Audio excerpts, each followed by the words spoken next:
사무엘상 4장 12절부터 18절 말씀 교독합니다. 오늘 말씀은 전황 보고를 받은 엘리 제사장이 충격으로 넘어져 죽는 것을 내용으로 하고 있습니다. 엘리 제사장은 전장의 소식을 기다리고 있었습니다. 궁금했을 것입니다. 근데 전장의 소식은 실제로 와서 사람이 말하기 전에 이미 소문으로 도착이 되어 있었을 것입니다. 사람들이 소문으로 듣고 또 엘리 제사장도 소문을 듣고 있었을 것입니다. 사람이 달려와서 이제 보고를 하는데요. 이 달려오는 사람의 모습이 자기 옷을 찢고 머리에 티끌을 덮어 쓰고 오는 겁니다. 좋은 소식이 아닙니다.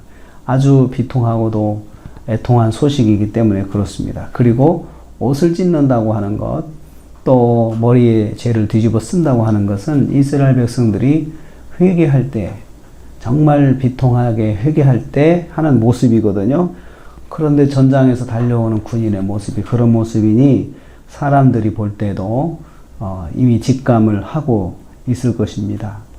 소문으로 이미 들은 소식을 확인을 받고 온 성읍이 부르짖었다 했습니다. 성읍이 통곡하는 것은 기도하는 게 아니고 통곡하는 것입니다. 왜냐하면 수많은 사람들이 죽었잖아요. 그 중에 자기 자식들이 다 있을 거 아니에요. 자녀들이 있고 그 자녀들이 다 죽었다는 소식을 들으니 집집마다 초상이 난 거죠. 그러니 얼마나 통곡이 심했겠어요. 성소에 앉아있던 엘리 제사장의 귀에도 그 통곡 소리가 들려온 것입니다. 그래서 무슨 소식이냐고 묻게 됩니다. 그래서 이제 소식을 전해 듣습니다. 17절 말씀에 전황을 보고를 하게 됩니다. 큰 살육이 있었고 또 홈리와 비나스도 죽고 여호와의 궤는 빼앗겼습니다 라는 소식을 듣는 순간 엘리가 의자에 앉았다가 뒤로 넘어졌습니다. 충격이 크니까 그렇죠. 몸에 힘이 빠지니까 그냥 의자가 제어를 못하는 거죠. 옆에 이렇게 칸막이가 없는 의자, 그냥 의자에 앉았던 것 같아요. 옆으로 넘어져 가지고 덩치가 크고 나이가 많아서 몸을 가누지 못하니까, 그리고 충격받아서 몸에 힘이 빠지니까 그대로 목이 부러져서 사망을 했다, 죽게 됐다라고 했습니다. 성경은 이것을 하나님께서 엘리도 죽는다 라고 하는 그 말씀을 그대로 이루어 주시는 걸 봅니다. 하나님의 심판이죠. 그런데 여기서 우리는 하나님의 공정한 심판에 대해서 생각을 해볼 수가 있습니다. 그래서 하나님의 공의라고 하죠. 하나님의 공의는, 하나님의 심판은 제사장이라고 봐주는 게 없어요. 오히려 제사장을 더 철저하게, 말씀대로 하나도 빠짐없이 철저하게 하나님께 심판하십니다. 제사장에게는 영적인 특권이 있지만 하나님께서 인도하시고 만나주시고 보호하시고 인도하시는 그런 특권이 있기는 하지만 잘못했을 때, 불의에 빠졌을 때는 더 비참하게, 더 철저하게 하나님께서 심판하시는 것을 볼 수 있습니다. 하나님의 징계로 인해서 하나님의 입장이 더 곤란할 수 있잖아요. 하나님의 사람이 저렇게 벌을 받는 것 보면 하나님도 별 수 없구나 그러면서 사람들이 하나님을 비난할 수도 있거든요. 어떻게 보면 교회가 잘못됐을 때 교회를 하나님께서 매로 때리시면 그 교회에 대해서 사람들이 또 하나님도 참 어쩔 수가 없나 보다 그러면서 하나님의 능력에 대해서 사람들이 이제 비난도 하거든요. 그러니까 어떻게 보면 우리 입장에서 볼 때는 좀 덮어주면 안 되실까? 그냥 조용히 뒤에서 때리시고 덮어주시면 참 좋겠는데 하나님께서 오히려 더 드러나고 공개적으로 그렇게 징계를 하십니다. 그게 하나님의 엄정한 심판이에요.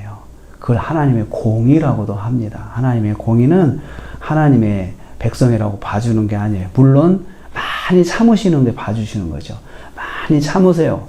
사자를 보내가지고 깨닫게도 하고 설득도 하고 많이 참으시는데 일단은 하나님의 엄정한 심판이 시작이 되면은 조금도 안 봐주세요. 조금도 안 봐주세요. 이 대제사장 엘리가 40년 동안 이스라엘 사사로 있었는데 참 수고 많이 했잖아요.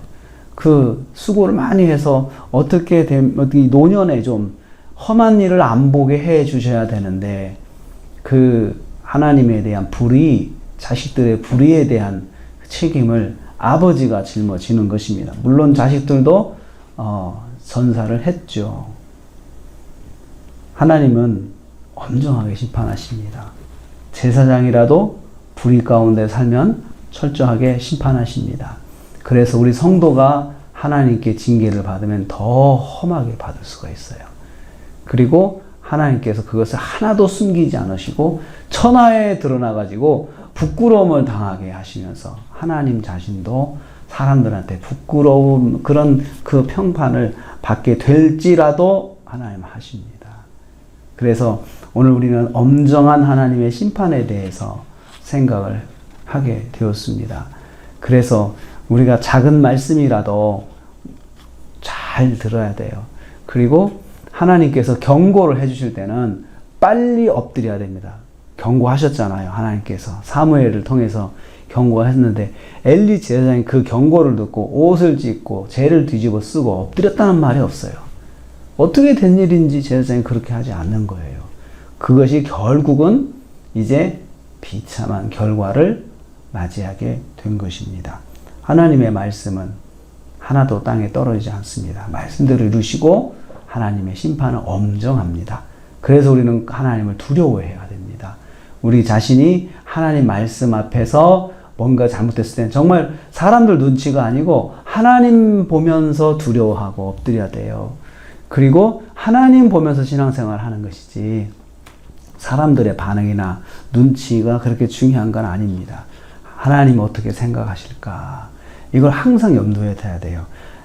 오늘 하루도 우리가 하나님의 그 마음을 생각하면서 하나님께서 어떻게 보실까? 하나님 기뻐하지 않으실 텐데 이건 하나님이 기뻐하실 거야. 이런 판단을 하시면서 오늘 하루도 승리하시기를 주님의 이름으로 축복합니다.